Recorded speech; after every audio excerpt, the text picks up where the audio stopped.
जेब खाली हो फिर भी मना करते नहीं देखा, मैंने पापा से अमीर इंसान नहीं देखा। हे एवरीवन, दिस इज शैली मल्होत्रा, वेलकम टू शैली मल्होत्रा's किचन। कैसे हो आप सब? तो आज हम बात करेंगे पापा की इम्पोर्टेंस पे। ममा की जो ममता है, माँ की जो ममता होती है, माँ की जो इम्पोर्टेंस होती है, उस पर तो बहुत कुछ हमने पढ़ा है और सुना है। लेकिन आज मैं आपके साथ जो पिता की इम्पोर्टेंस है, एक फादर की इम्पोर्टेंस है एक बेटे की लाइफ में या बेटी की लाइफ में, वो डिस्कस करने जा रही हूँ। ये स्टोरी मैंने कहीं पढ़ी थी, सुनी थी, तो मैंने सोचा कि क्यों ना हो आपके साथ शेयर की जाए। तो आज हम वो स्टोरी डिस्कस करने जा रहे हैं।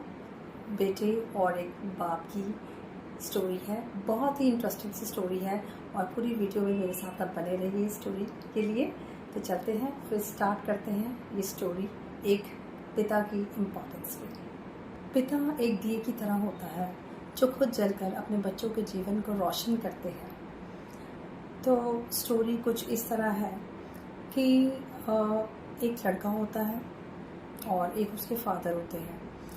तो लड़का जो है वो उसने नॉन मेडिकल लिया होता है, वो अपनी कोचिंग के लिए जाता है स्टडी करने के लिए अपने इंस्टीट्यूट में। और उसके फादर जो होते हैं ना, वो एक सिंपल से छोटे से एम्प्लॉय होते हैं किसी कंपनी में। तो उनकी जो पे होती है, सैलरी होती है, वो भी जैसे एक मिडिल क्लास फैमिली की होती है वैसे ही होती है। और बड़े ही वो अपने जो खर्चे हैं बड़े ही ध्यान से मैनेज करते होते हैं, क्योंकि उनकी जो सैलरी आती है तो घर के जो जितनी भी रिस्पॉन्सिबिलिटीज़ है वो सारी उसके फादर पे होती हैं और उनको ही सब कुछ मैनेज करना होता है। तो एक दिन उनका बेटा उनसे कहता है कि पापा, मुझे ना बाइक चाहिए, मेरी एक ही विश है, वो अब आप पूरी कर दो, मुझे बाइक चाहिए, मुझे बाइक परचेज़ करनी है। तो उसके फादर उसे कहते हैं, बेटा तुम अपनी पढ़ाई ठीक से करो, ज़िंदगी में कुछ बनो, फिर तुम बाइक के बारे में सोचना।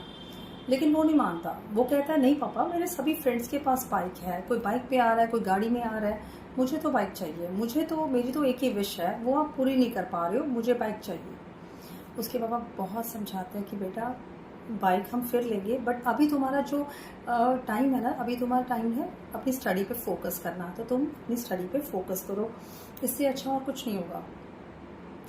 वो बहुत अपने पापा के साथ डिबेट करता है, बहुत करता है, तो बहुत उल्टा सीधा बोलता है कि आप मेरे लिए कुछ नहीं कर पाते, आपके पास पैसे हैं, आप खर्च नहीं करते हो, आप अपना ही देखते हो, मुझे तो बाइक खरीदनी है। उसके पापा समझाते हैं और उसके पापा उसकी मम्मी को लेके वहाँ से चले जाते हैं। जब वो चले जाते हैं ना, तो वो लड़का बहुत गुस्से से घर से बाहर निकलता है, कहता मैं अब यहाँ नहीं रहूँगा इनके पास, ये मेरी इतनी विश नहीं पूरी करते, मैं अपने मम्मी पापा के पास रहूँगा नहीं, मेरे पापा कैसे हैं, मेरी इतनी सी विश नहीं पूरी कर सकते, मैं तो इनको छोड़ कर ना अपने फ्रेंड्स के साथ रहूँगा। वो किसी गलत सोसाइटी में पड़ा होता है, उसे होता है कि मैं उनके साथ ही रहूँ। और जल्दी जल्दी में अपने पापा के शूज़ पहनता है और घर से बाहर जाने लगता है। तो उसे पापा का पर्स दिख जाता है। वो कहता है, चलो बाहर जाना है, अकेले रहना है, तो पैसे की ज़रूरत तो पड़ेगी, बड़ा पर्स फुल करा हुआ है, तो चलते हैं पर्स को लेके पापा के, पहले अपना कुछ देखेंगे और फिर पढ़ाई के बारे में सोचेंगे। तो वो गुस्से से पापा के शूज़ पहनकर निकल जाता है। जैसे निकलता है तो रास्ते में बोलता जाता है, मतलब उसे गुस्सा आ रहा होता है कि क्या मेरे एक भी विश नहीं पूरी कर सकते, एक छोटी सी डिमांड ही तो मैंने की थी, जब भी करो डिमांड पूरी नहीं करते हैं। लेकिन उसको क्या पता कि पापा कैसे मैनेज कर रहे हैं सब कुछ। ये तो एक फादर को पता है ना कि उन्होंने कैसे सारे घर को मैनेज करना है, कैसे हर बंदे की विश को पूरा करना है, कैसे हर चीज़ पे पैसा स्पेंड करना है और कितनी सेविंग्स करनी है बच्चों के फ्यूचर के लिए। तो जब वो जा रहा होता तो उसे ध्यान आता है कि अरे मैं तो गलती से पापा के शूज़ पहन आया। गुस्से में पापा के शूज़ वहाँ पे उतार के फेंक देता है और नंगे पैर ही ना आगे बढ़ता है। जब आगे बढ़ रहा होता है ना, तो उसके पैरों में ना चोट लग जाती है, कोई कांटा चुभ जाता है, पत्थर चुभ जाता है, तो पैर से खून निकलने लग जाता है। वो बड़ा परेशान होता है, कहता है ये भी आज क्या हो गया मेरे साथ, मेरे पैरों से भी ये खून निकल रहा है, मेरे चोट आज ही लगनी थी। तो वो बड़ा परेशान हो जाता है।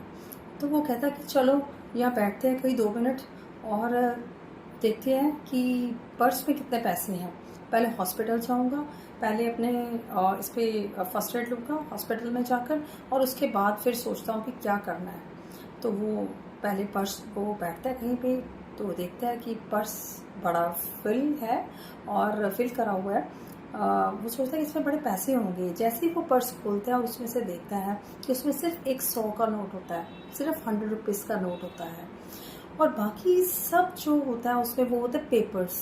वो पेपर्स होते हैं, सारे जो पेपर्स होते हैं उनसे फुल हुआ होता है पर्स।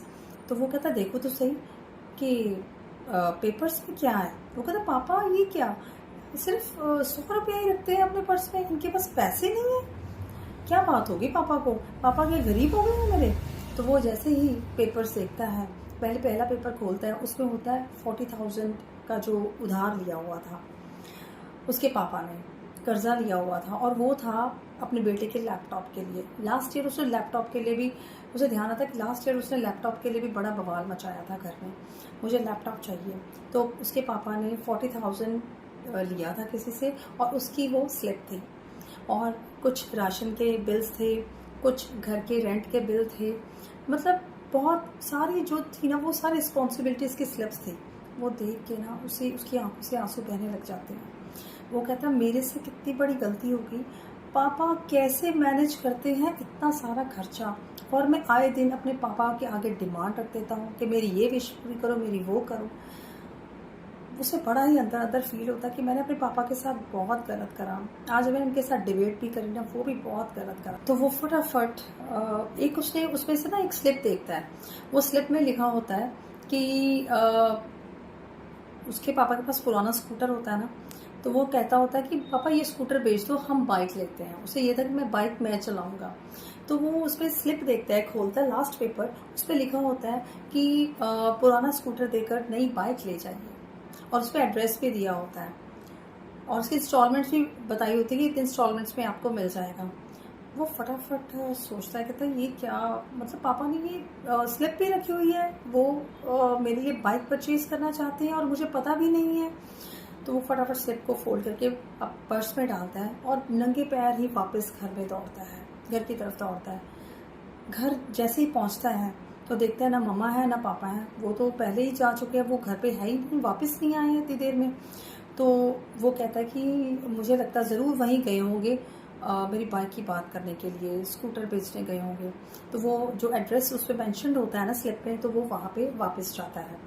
उसके खून निकल रहा होता है पैर से, वो बिल्कुल परवाह नहीं करता। उसे होता है कि मैंने आज बहुत बड़ी गलती करी है ना, आज मैंने अपने पापा से माफ़ी मांगनी है, और जो मैंने पापा के आगे डिमांड रखी है ना, वो पापा से मैंने बिल्कुल भी पूरी नहीं करवानी है, और मेरे से बहुत बड़ी गलती हुई है, मैं स्कूटर नहीं बेचने दूंगा। स्कूटर के साथ हम बहुत सारी उनकी बचपन की यादें जुड़ी हुई थी। तो वो भागता है वहाँ पे पहुँचता है, उसके पापा माँ उसको वही एड्रेस पे मिलते हैं, और वो सारी डील कर रहे होते हैं स्कूटर बेचने की और बाइक परचेज करने की। लेकिन जाकर वो अपने पापा के गले लग जाता है, कहता है पापा मेरे से बहुत बड़ी गलती हो गई है, मुझे प्लीज़ माफ़ कर दो, आई एम वेरी सॉरी कि मैंने आपको समझा ही नहीं कि आप मेरे लिए इतना कुछ कर रहे हो, और मैं फिर भी आपके साथ डिबेट करने लग गया आज। बहुत माफ़ी मांगता, कहता पापा मुझे बाइक नहीं चाहिए, मैं अपनी स्टडी पे बिल्कुल फोकस करूँगा और एक दिन बहुत बड़ा इंजीनियर बनूँगा, और जब मैं पैसा कमाऊँगा, मेरी सैलरी इतनी होगी, तभी मैं बाइक परचेज़ करूँगा और आपको सब फैसिलिटीज़ भी प्रोवाइड करूँगा। ये मेरा फ़र्ज़ है, ना कि आपका फ़र्ज़ है। आपने अपना फ़र्ज़ बहुत निभाया है, लेकिन मैंने उसको समझा नहीं। तो उसके पापा जो हैं वो भी, उनकी आंखों में भी खुशी के आंसू आ जाते हैं। उसकी मम्मा भी बहुत खुश होते हैं, और फिर वो स्कूटर नहीं बेचते। कहता कि स्कूटर जो है ना पापा, इसके साथ हमारी यादें जुड़ी हैं, इसको मैं बिल्कुल नहीं बेचूंगा। और फिर वो घर वापस आते हैं, और ऐसे ही, और उसने ये भी बताया कि पापा मैंने आपका पर्स चुरा लिया और पर्स चुरा कर भागा, ये मेरी बहुत बड़ी गलती थी, और अगर मैं पर्स ना चुराता तो मुझे आपकी जो इम्पोर्टेंस है अपनी लाइफ में वो समझ भी ना आती। ठीक है मैंने गलती करी है, आप मुझे कोई भी पनिशमेंट दे सकते हो, लेकिन मुझे आज आपकी इम्पोर्टेंस अपनी लाइफ में बिल्कुल समझ आ गई है। तो ये थी स्टोरी एक बाप और बेटे की। जो पिता होता है ना, सूरज की तरह होता है। सूरज जो है वो गर्म ज़रूर होता है, लेकिन अगर ना हो ना तो पूरे घर में अंधेरा छा जाता है। तो पापा की जो इम्पोर्टेंस है ना घर में, एक सूरज की तरह होती है। उनका स्वभाव जो है गर्म ज़रूर होता है, गुस्सा ज़रूर करते हैं, लेकिन वो बच्चों की जो है बच्चों की लिए करते हैं कि बच्चे जो है ना वो कभी गलत रास्ते पे ना जाएं, क्योंकि सही गलत जो होती है ना, वो सही गलत होता है हमारे लिए, बच्चों के लिए वो एक पापा ही समझा सकते हैं, एक माँ ही समझा सकती है, और कोई नहीं समझा सकता। सो पापा जो होते हैं ना वो सबकी लाइफ में सब बच्चों के हीरो होते, क्योंकि पापा जैसा प्यार और पापा जैसी केयर और माँ जैसा प्यार और माँ जैसी केयर दुनिया में कोई नहीं दे सकता। सो गाइस, कैसी लगी आपको आज की ये स्टोरी? अगर ये स्टोरी आपको अच्छी लगी हो तो इसे लाइक और शेयर करना बिल्कुल ना भूलना, और अगर आप कमेंट्स करके मुझे बताओगे तो मुझे बहुत ही अच्छा लगेगा, क्योंकि मुझे पता लगेगा कि मेरा हार्ड वर्क आप तक पहुंच रहा है और आपको मेरा हार्ड वर्क पसंद आ रहा है। तो ऐसे ही फिर मिलेंगे जल्दी एक नई स्टोरी के साथ, एक नई मोटिवेशनल वीडियो के साथ। Now it's time to take leave from all of you. We will be soon with the next video. Till then, take care of yourself, eat healthy, stay healthy, and also stay motivated and blessed always. Bye bye.